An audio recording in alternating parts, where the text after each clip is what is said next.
Alors, Voilà. il y a Jean Christel, JC, qui est dans mon groupe, qui va rejoindre la conversation pendant qu'on démarre. Il est au Togo Excellent. présentement. Écoute, Daleka à la retraite, officiellement, depuis Mais quelques toujours années. éparpillé dans le monde.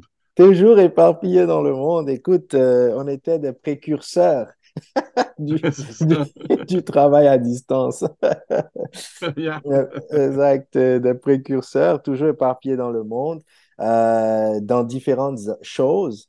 Et puis, il y a quoi? Il y a quelques années, on s'est retrouvés, on bavardait et puis on disait, écoute, les gens nous disaient, faites un truc. Ouais, on n'est plus là.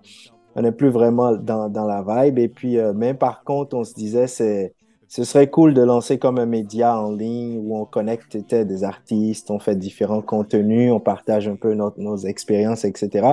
D'où l'idée de Dalaika Media, tout simplement. Et OK. j'ai même parlé à des artistes comme euh, qui te connaissaient. J'ai l'impression à chaque fois que je parle à un artiste dans Montréal, quand Sonny Black, Bon, c'est la référence. mon nom revient souvent. Ton nom revient souvent, exact, exact. Donc, JC, il est au Togo maintenant. Il a plus que nous autres, il a continué. Il a fait son dernier album, c'était il y a 2 ou 3 ans, je pense, qui a bien fait. Il a eu des nominations, etc. Mais il va se connecter avec nous OK. quand il pourra, là. Alors, juste pour te dire le format, c'est juste une conversation. C'est très, relax. Et puis, on est sur YouTube, on le diffuse avec les gens qui nous suivent sur Facebook. Je crois qu'on en a 20, 22 000 qui nous suivent sur Facebook et puis quelques 1 000 sur Instagram et l'autre 600, 700 sur YouTube. Donc, on diffuse à nos auditeurs et puis on essaye de connecter comme ça. Alors, je vais commencer. Ben, sans plus tarder, déjà, je vais te présenter Sonny Black, producteur, compositeur, un homme de la musique ici à Montréal. Tu as ton propre studio d'enregistrement que tu as quoi, démarré en 98, si ma mémoire est bonne. À ne pas Exact, ouais. confondre avec Sonny Black, il y aurait un chef de la mafia italienne qui à une époque se faisait passer Oui. pour Sonny Black. On ne veut pas Mais mon confondre nom là. vient de là. Ah oui, Mon- sérieusement? Oui, oui, parce que mon premier client qui Oui, m'a acheté mon premier beat, la première fois que quelqu'un a mis de l'argent sur la table, ouais. un gros 80 $ canadiens, Écoute, euh, c'est un cette cadeau. personne-là, quand, cette personne-là, quand elle est revenue pour enregistrer des voix, il dit, Hey, j'aimerais vraiment te shout out, tu sais, sur la track, comme ça se faisait beaucoup à l'époque, tu Oui, sais, oui, le nom des exact. producers, tu sais. Fait que là, j'ai dit mon vrai nom. Il dit non, non, non, non, non, tu peux pas dire ça sur une track, c'est pas sérieux. Puis il me regarde, il dit ouais, mais t'as pas l'air de grand-chose, là, t'as l'air de rien, mais quand c'est le temps de tuer avec la musique, tu niaises Tu pas. niaises pas. Comme Sonny Black, il avait l'air de rien, mais quand c'était le temps de tuer, il niaisait pas. Alors, je suis un tueur musical, selon lui. Exact. Ouais, écoute, je crois qu'il était pas loin de la réalité là. Donc, oh C'était une wow, blague. C'était une blague qui est restée, parce que le lendemain, le partner que j'avais en studio il à a adoré. l'époque, Ouais. il est rentré et il a dit Sonny Black! Ah! J'ai OK, mon nom est Sonny Black Mais dorénavant regarde, dans la musique. aujourd'hui, plusieurs années plus tard, Sonny Black, tu sais, c'est devenu resté une référence, donc tant mieux. Et donc, Yeah. tu es compositeur, tu travailles en musique, tu travailles avec beaucoup d'artistes. Ton domaine, c'est vraiment la musique et derrière le clavier, la composition. Tu as beaucoup d'expérience, tu es très connu dans le milieu de la musique urbaine québécoise aussi. Et tu as aussi lancé, je pense, ton propre label, tu as ta boîte de production de Hook Co, n'est-ce pas? Ouais, c'est ça. En fait, tu vois, The Hoku, c'est un groupe de réalisateurs, Mhm, donc différents musiciens, compositeurs, arrangeurs, donc des gens comme moi, mais jeunes, qui commençaient. C'est une façon un peu de. Tu sais, j'aime l'enseignement. Tu sais, j'enseigne à une mhm. école ici qui s'appelait Musique Technique. Elle change de nom, mais Oui, oui, oui, c'est ça, tu depuis. es, Ouais, diplômé de musique technique. Oui, ben, j'ai été diplômé de musique technique, puis comme une dizaine d'années après avoir commencé dans ma carrière, ils m'ont invité à aller enseigner. Mais donc, ce côté-là m'intéresse. Alors, quand j'ai créé de Hoko, c'était un peu pour chapeauter la prochaine génération, faire du mentorat, quelque chose que moi, j'ai pas eu, puis j'aurais aimé Exact, avoir. Tu sais. exact. Il n'y a pas eu de mentorat pour moi. En tout cas, c'est juste pas arrivé. Puis là, tu vois, il y a 2 ans, on a ouvert ce qui s'appelle Mage. Alors, je suis dans Mhm. un des studios de Mage, c'est comme Vous avez Mage combien de majeur. studios? Fait que là, on a 2 studios ici. On est dans le Vieux-Montréal. J'ai toujours mon studio qui est à la maison. Fait que ça nous fait Mhm. 3 studios qu'on peut accéder. Mais on a aussi une grande salle, c'est que, Oui, oui, est oui. assez grande, puis où il y a un piano à queue. Puis on peut faire des tournages, on peut faire des captations live, on a fait des podcasts, on a fait des sessions d'écriture aussi, là. Puis on a quelques espaces de bureau. Alors, on a environ là, 2400 pieds carrés, pour ceux qui sont Ah, en ouais. pieds carrés. Euh, Ouais, puis, exact. et OK. donc, Mage a absorbé, dans le fond, ce qui était de Hoko. Mhm. Fait que c'est comme Le rôle, l'organisation qui englobe tout le reste, là, si oui, tu veux. oui, Ouais. comme Ouais. Comme ça, là, on on va peut. appeler ça la maison mère. Ouais, la maison mère, c'est ça. Puis ce que Mage introduisait de différent de ce que j'avais pas fait encore, c'est tout ce qui est son et musique à l'image. Ah, Donc, OK. que ce soit des jeux vidéo, télé, tout ça. Fait que on est une toute nouvelle boîte dans ce domaine-là, fait qu'on on n'est pas gros, mais on a déjà eu quand même quelques trucs le fun, là, trailer avec Ubisoft, puis Wow. des enregistrements de voix de monstres pour plein de jeux vidéo. Euh, puis, donc, c'est pas juste de la musique, des fois il y a du sound design, mais des C'est fois un c'est de design. l'enregistrement d'acteurs aussi ou d'effets spéciaux. Fait que ça, c'est tout un domaine, moi, que j'avais pas vraiment exploré. Puis là, ben, avec l'équipe qu'on a, on rentre là-dedans. Puis c'est vraiment cool, tu sais. Moi, j'aime C'est apprendre. fun, ça, J'aime oui, oui, découvrir des choses. absolument. Ça donne d'autres branches et puis c'est le fun, ça, c'est très intéressant. Ouais. Alors, il y a une question qu'on aime souvent poser quand on rencontre des artistes ou des gens de la musique comme toi, c'est si tu devrais te présenter, comment tu te présentes quand les gens te rencontrent? Sonny Black, c'est qui?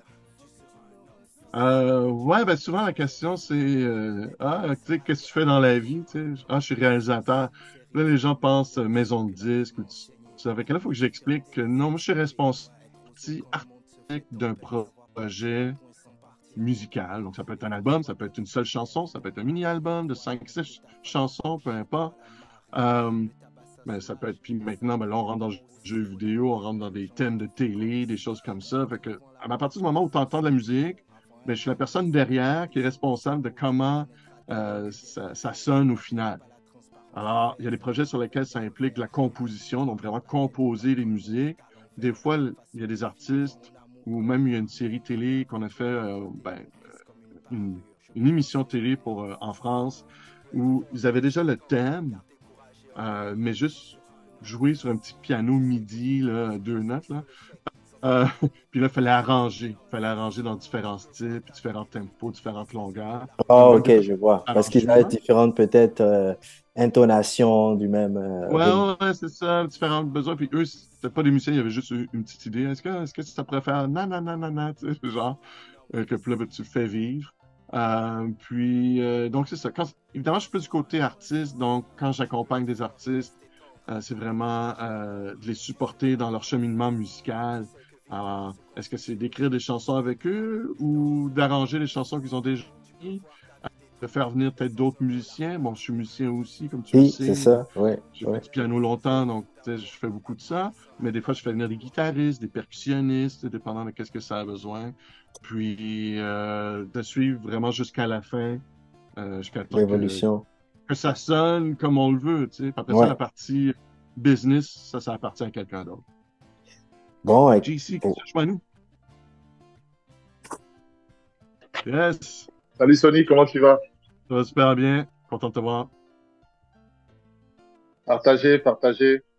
Yes. ah, alors tu tombes dans le vif. On vient de commencer, on parlait un peu de la bio de Sony qui touche à beaucoup de choses, plus que je m'en souviens d'ailleurs, Soli. Maintenant, tu es dans plus de choses que tu en Mais souviens. avec le temps, tu sais, tu finis, tu as des opportunités. Ouais, Ah, est-ce que ouais. ça t'intéresserait d'aller enseigner?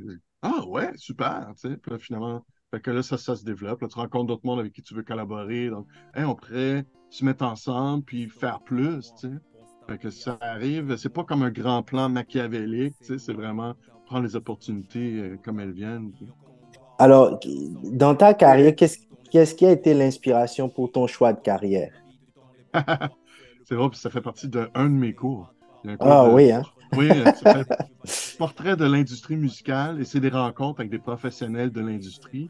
Et je donne cela sur le métier de réalisateur. C'est encore la chose que je fais le plus, malgré tous mes autres petits trucs à côté. Puis, donc, ça commence quand je suis gamin et que ma mère reçoit en cadeau Thriller de Michael Jackson en vinyle. Oh, yeah. Et est-ce que elle, ma mère n'écoutait que de la musique classique. Alors, elle trouvait ça un peu extraterrestre. Mais j'ai comme volé son album. sûrement. Et moi, je l'écoutais souvent.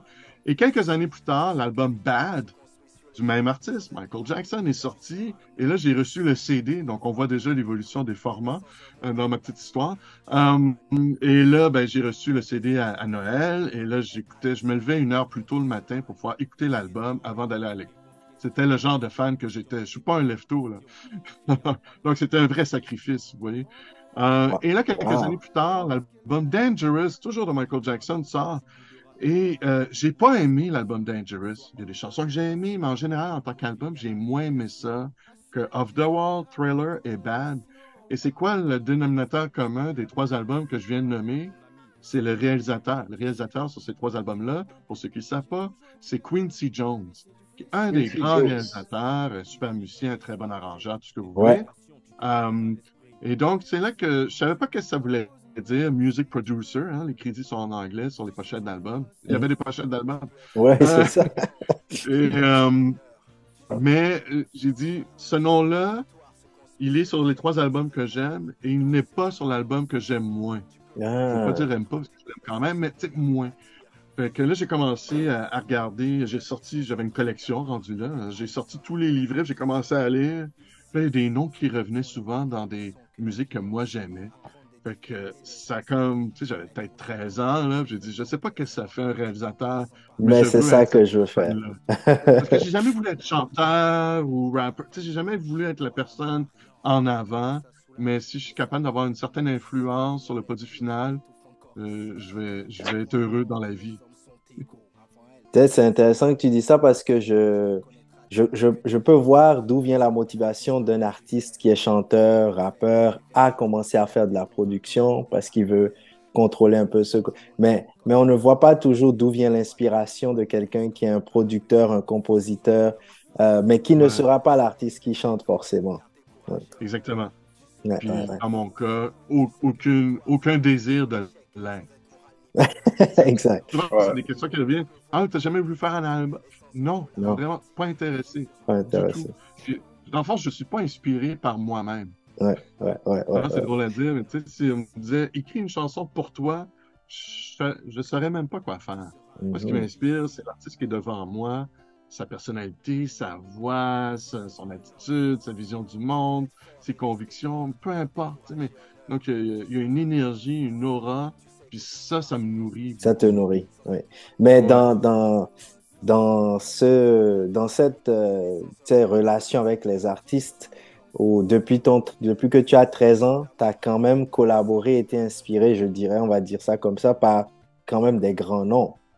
Tu as travaillé avec Des certains grands, des gros. petits, des des- moyens. oui, mais il y a des grands noms avec qui tu as collaboré, et notamment Corneille.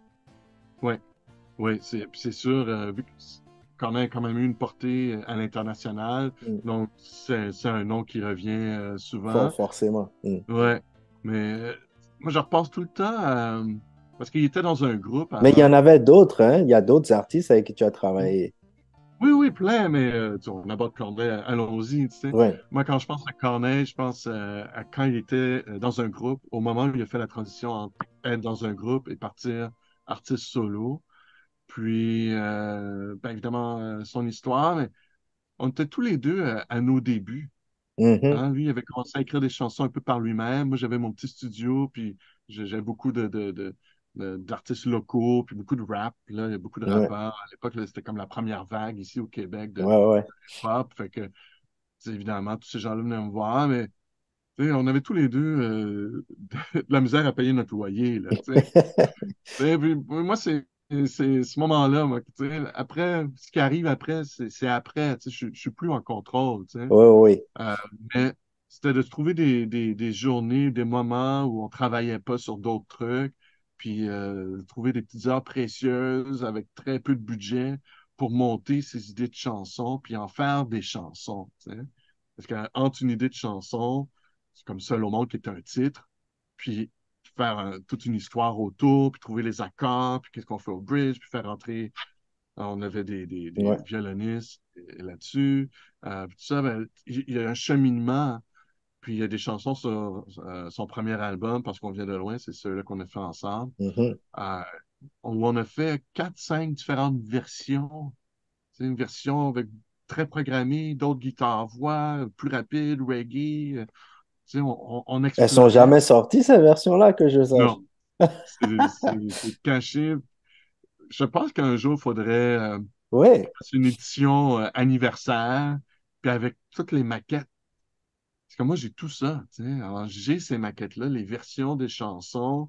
Mais Il y a des chansons écoute, qui sont en anglais, il y en a qui ont des rythmes complètement différents, dans d'autres tonalités.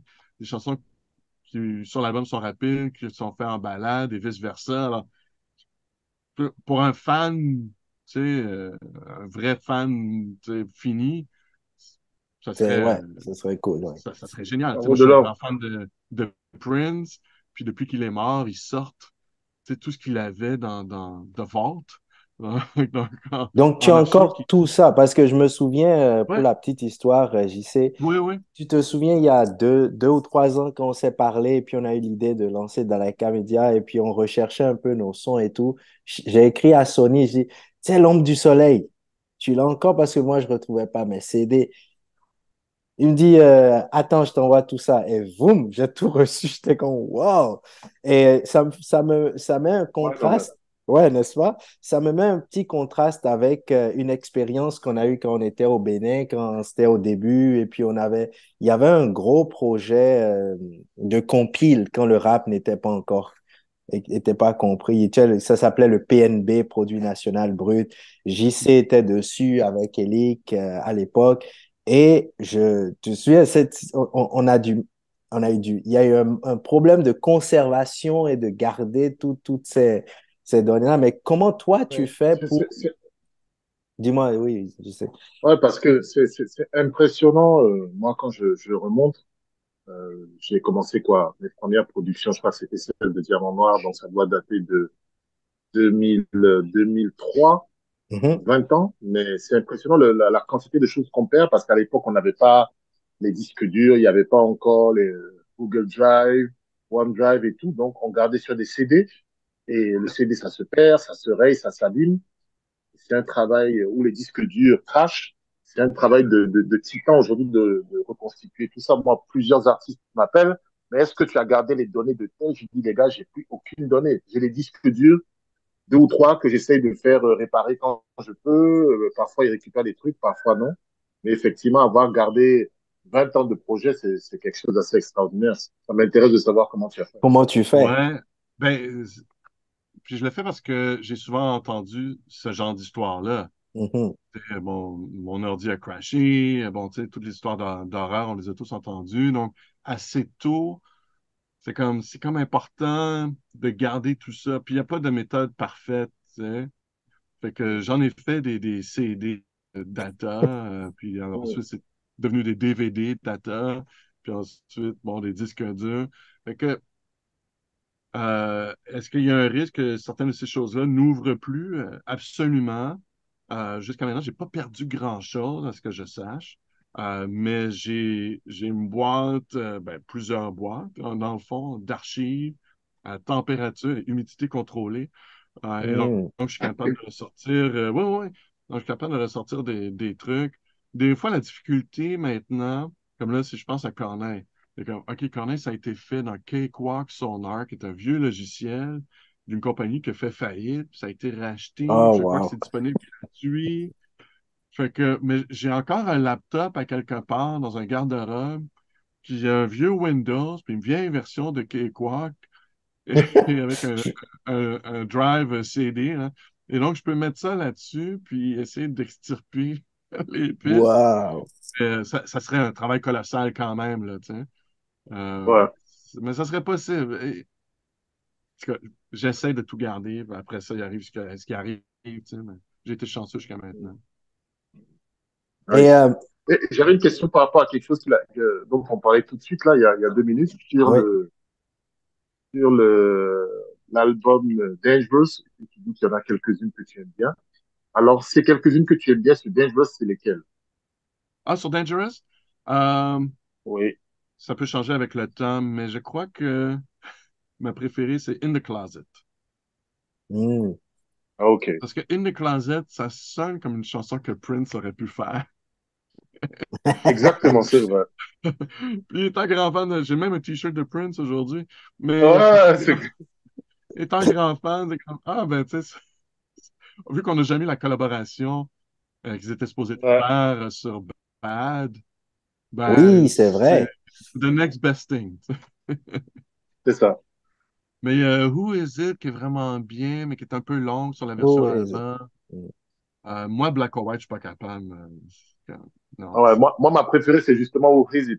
Je trouve que Who Is It, les, ouais, les, tu vois, les ça, c'est progressions, les les deux là, que je t'ai progressions sont nommés. assez fabuleuses dans ce morceau, oui. Ouais, ouais. Le travail de percu, puis de espèce de bass. Ah non. Est-ce, C'est ça.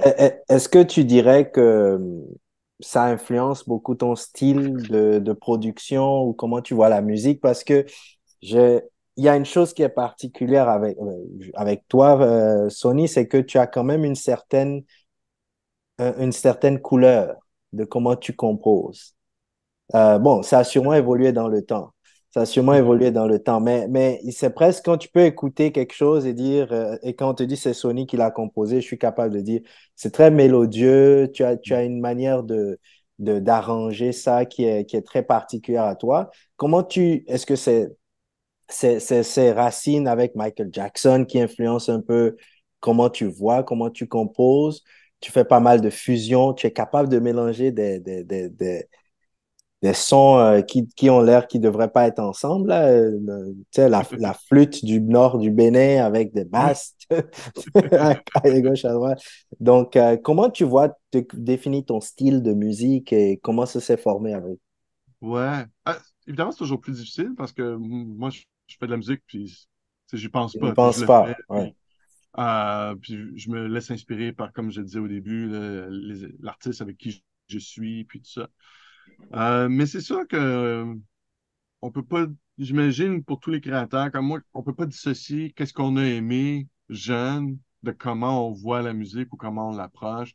Alors c'est sûr que mes goûts tendent vers aller vers des trucs qui sont assez mélodiques, avec des accords qui sont parfois recherchés mais pas weird. Tu Mhm, sais. mhm, C'est mhm. juste une recherche harmonique parce que l'harmonie donne un reflet à la mélodie, donc les accords donnent un reflet à la mélodie qui serait chantée.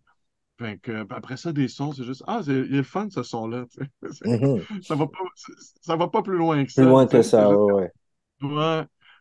Puis évidemment, ben, ça évolue avec le temps, oui, parce que il y a d'autres réalisateurs que tu découvres, tu sais, en travaillant. Tu dis, ah, c'est intéressant, qu'est-ce que cette personne-là fait. Là, tu te fais une playlist, hein, aujourd'hui. On se fait des Ouais. playlists. Puis là, tu Playlist. commences à analyser. Tu dis, ah, ça, j'aime ça, cette technique-là, ou ce son-là, ou cette approche-là. Puis là, tu l'intègres dans ton travail.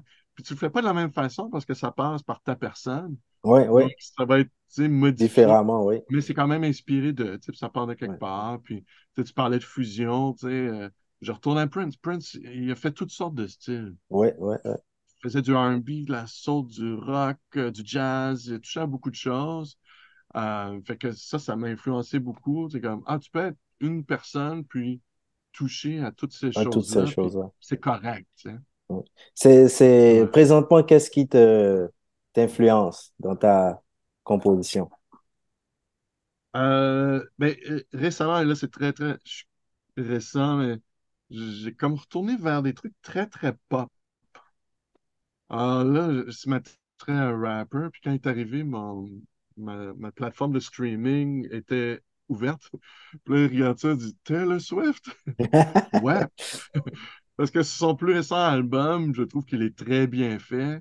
Puis les mélodies sont efficaces, tout ça, puis il y a une belle recherche sonore aussi. Mais ça change, je veux dire, la semaine dernière, j'écoutais des musiques de films, tu sais, des trucs de Hans Zimmer, puis tout ça, parce qu'il y a quelque chose d'intéressant là-dedans aussi. C'est une autre façon de raconter une histoire. Euh, mais ouais, en ce moment, je suis très pop. On dirait que je suis comme revenu à un truc très pop alors que j'ai été très musique urbaine à fond pendant très longtemps. Puis, mais là, j'ai envie d'entendre des bons chanteurs, des bonnes chanteuses avec une belle mélodie et des beaux accords. Tu sais. Comme ça fait du bien à mon âme. Je voulais revenir un peu sur la petite fenêtre, l'époque où on a travaillé ensemble. Et j'étais curieux de ça, ben, juste pour la petite histoire avec Dalaika, on te rencontre à Montréal. Nous, on était en plein dans notre projet de deuxième album. On a collaboré sur L'ombre du soleil, notamment, où tu as collaboré avec nous beaucoup sur la direction artistique, la composition, toutes les chansons, etc. Euh, Est-ce qu'il y a une expérience qui t'avait marqué dans le travail qui était fait parce qu'on avait une certaine image ou une certaine direction de comment on voulait agencer les sons, utiliser du drum beaucoup, tu sais, un petit côté, comment on appelle ça, ethnique. Avec Ouais. le rap et la musicalité. Et j'ai toujours été curieux d'avoir cette discussion avec toi, mais bon, en temps, il y a eu les enfants, Toronto, le travail, etc., de savoir comment est-ce que cette expérience, tu l'as vécue. Qu'est-ce que tu en as tiré? Comment tu as trouvé cela? Et est-ce que ça a ouvert peut-être pour toi une sorte de fenêtre de penser à le son africain mélangé avec la musique urbaine, etc. Ben, oui, bon, une des choses qui m'a marqué, c'est que vous étiez d'ici dans le monde. Il y avait à Montréal, il y en avait au Bénin, il y en avait quelques-uns qui étaient à Washington, un ou deux, je me souviens plus. Mais je me souviens tout le temps, j'entendais, ah, lui est à Washington. Tu sais. C'est Duce. Duce était à Washington. Ah, ok, c'est Ouais, ça. deux titres à Washington. Ouais, puis Deux titres à Washington, Élie à Dakar, Christian à Cotonou, euh, moi à Bordeaux et voilà, ah Lionel à oui, bon, Montréal. voilà. Fait que on couvrait vraiment beaucoup de territoire, mais ça compliquait, tu sais, tu parlais, on faisait du travail à distance avant que ça soit à la mode, tu sais, avant que ça Non. existe, mais on attendait des pistes, hein, de certains des gars qui étaient ailleurs, puis l'accès au studio, bon, sont aux études, ils sont très occupés, tout ça. Fait que je me souviens surtout de ça, l'aspect organisationnel du truc. Oui, Et oui. l'autre côté, comme tu l'as mentionné, c'est probablement pour ça que j'ai dit oui au départ, pour embarquer dans le projet. C'est justement ce côté, on veut aller chercher des sons, tu sais, de chez nous, des percussions, puis bon, peut-être les petites flûtes et tout ça. Donc, il y avait une espèce de recherche. Qu'est-ce qui constitue leur musique à ces gens-là, tu sais, parce que c'est une chose d'aller dans un festival puis d'entendre un peu des trucs, tu sais, afro, mais après ça, de travailler puis de le faire, c'est un autre univers, tu sais. Fait que ça, pour moi, c'était peut-être la partie qui me fait dire oui, ah, je vais découvrir quelque chose. Je vais apprendre des nouveaux rythmes, des nouveaux sons, puis comment on peut les combiner. Puis ça c'est intéressant. Fait que je pense à côté là, pour l'époque, je crois qu'on l'a bien réussi, je l'espère. Oui, oui, absolument, Tout le monde absolument. était- Mais, Moi, mais tu moi, moi, sais, je me toutes dis, ces années après, je continue d'écouter, de réécouter parfois au bureau. ah oui, Pendant toute une journée, l'instru de Tu seras un homme fils, elle est extraordinaire, cette instru. ah, Ouais, ah, ouais, ouais. nice. Ouais. J'aurais dû aussi Je le pense voir. que JC a fait mais pas une reprise, complètement différent. Il a fait un petit Hmm, travail, une version qu'il a faite sur son dernier album qui est superbe aussi, dans la même hmm. thématique. Mais ouais, je crois que c'était un morceau phare, définitivement. Mm. C'est fou C'est comment, c'est tu celui sais. avec le piano là, que tu avais composé. Oui, oui, oui. Mais quand je pense, il y a eu cette expérience-là qui m'a introduit donc à tout un univers musical que, évidemment, je connaissais moins, Mhm. de mes racines nordiques. Euh, Ouais, Puis aujourd'hui, il y a tellement de musique influence afro, puis comment ça, ça a envahi. En France, il n'y a à peu près que ça en ce Ouais. moment. Il n'y a que ça, ouais. Ouais, ouais. Ben, tu sais, moi, j'ai toujours un problème quand il y a juste une chose en musique. Tu sais. Moi, je préfère quand il y a une variété, comme ça, tu as envie d'écouter un truc, tu vas là. Ben, Totalement. mais bon, c'est des phases, hein. Avec en ce moment, il y a une grosse vague de ces musiques-là, puis c'est depuis quelques années. Ça va durer encore, mais il y a des gens qui vont vouloir entendre autre chose aussi. Mais moi, ça m'aide parce Bien que, sûr. tu sais, aujourd'hui, évidemment, il y a des gens qui viennent me voir, disent, est-ce qu'on peut avoir une influence afro? Puis évidemment, on le fait de façon extrêmement différente à l'époque, mais il y a des racines communes, tu sais, il y a des rythmes, des C'est ça. percussions, des sons. Fait que j'en fais un en ce moment, j'ai un album. L'artiste, un parent est haïtien et l'autre africain, mais je me souviens plus de où. L'Afrique, évidemment, n'est pas un pays, Ouais, mais ouais. je me sens tout le temps mal quand je dis ça, mais fait que là, l'album qu'elle veut faire, elle aime la pop. Fait que c'est pop, le noyau, mais on veut des influences haïtiennes, caribéennes, et on veut des influences afro. Puis comme ça, c'est vraiment elle, ce qu'elle est. Hein? Ouais, C'est la pop, mais ses parents viennent de ces deux ouais. pôles-là. Tu vois, c'est ça que j'ai toujours trouvé intéressant dans ton travail, c'est qu'il y a toujours comme une sorte de cœur et Hmm, ensuite un satellite d'influence selon l'artiste, comme un Camaro avec qui tu as travaillé, qui n'est pas hmm, comme un Corneille, qui n'est pas comme d'autres ouais, artistes avec qui tu as travaillé. Et à chaque fois, il y a un peu comme... Ça fait un mélange intéressant dans ton portefeuille d'artistes avec lesquels tu as travaillé. Comment tu le ressens aujourd'hui, quoi, plusieurs années après? Par exemple, on travaille avec on a fait la même émission avec les filles de Hashtag Rappel, le projet ouais, Rappel. Et puis, dans la discussion, tu te souviens, JC, on parlait, et puis elle était comme, ouais, Sonny Black. Et j'étais comme, wow, Sonny Black, qu'est-ce qui tu travailles avec, tu connais Sonny C'est Black ça. et tout. Qu'est-ce que ça te fait de définitivement, tu es plus reconnu, tu es bien connu maintenant dans peut-être pas du public qui connaît plus ces oh, artistes, évidemment, parce que le public, c'est etc. les artistes qu'on met en avant, puis tant mieux, hein. C'est ça, mais qu'est-ce que ça t'inspire, cette reconnaissance, ce statut? Comment tu le ressens? Ben, évidemment, c'est flatteur, tu sais. Ouais. Euh, au quotidien, tu le ressens pas. Tu es en studio, tu es en train de créer des trucs, puis tu espères que ces choses-là trouvent un public. Mhm. Puis le public aujourd'hui est beaucoup plus morcelé qu'il était au moment où j'ai commencé. Tu sais. Absolument. Euh, Fait que même des fois, il peut y avoir des artistes qui ont un certain succès, mais c'est tellement niché que je dis à d'autres mondes, ils sont comme, ah, je sais pas c'est qui. Tu sais. C'est comme, Oui, OK. aujourd'hui, c'est ça, hein, avec le... Ouais, C'est comme, c'est facile pour un artiste de se retrouver rapidement dans une niche, ouais, mais c'est pas comme avant où tu avais les artistes. Tout le monde écoute Spotify ou YouTube, ouais, recherche un peu qui il veut ouais. chercher. Ouais, et tu te retrouves avec des artistes qui ont beaucoup de followers, mais que personne d'autre si tu le suivais pas, tu saurais pas qu'il est là. Exactement. C'est vraiment en particulier cette évolution-là. Euh, Moi, je te dirais que le fait que certaines personnes me connaissent dans l'industrie, parfois c'est positif, ça peut m'amener des projets intéressants, mais parfois c'est négatif aussi, parce que des Ah projets ouais? auxquels on pense pas à moi, mais qu'au fond, moi, je sais que j'aurais été la personne parfaite, mais parce qu'on m'a pas connu sous cet angle-là. OK. Alors, des fois, il y a ce côté-là fait que n'importe quelle situation, il va y avoir un bon et un mauvais côté, là. J'essaie pas Mhm. d'être pessimiste, puis pauvre moi, je fais pas pitié, là. Mais je l'ai remarqué des fois, des projets qui sortent, et j'aurais pu le faire, ce projet-là. On m'a même pas considéré, mais je sais pourquoi. Parce que ces gens-là me connaissent pas cet angle-là. Ouais. Mais moi, je sais que je suis capable. Tu sais. Mais après ça, comment tu le prouves? Tu sais? Tant que tu l'as pas fait, tu peux pas le prouver. Tu sais. Fait que, C'est ouais. ça. Ouais. Puis des fois, tu sais, maintenant, tu sais, avant, ça commence comme un hobby, une passion. Puis là, ça devient un métier, puis ça devient une carrière. Mais ça veut dire que ça devient un business aussi. Tu sais. Ouais. Des fois, je peux passer à côté de certains jeunes artistes qui n'ont pas encore les moyens, tu sais, de se payer de bons studios, puis un vrai réalisateur, puis des musiciens. Fait que des fois, il y a des projets qui sortent, tu sais, qui peuvent être des jeunes, j'ai pas de nom en tête, là, je suis très mauvais avec les noms.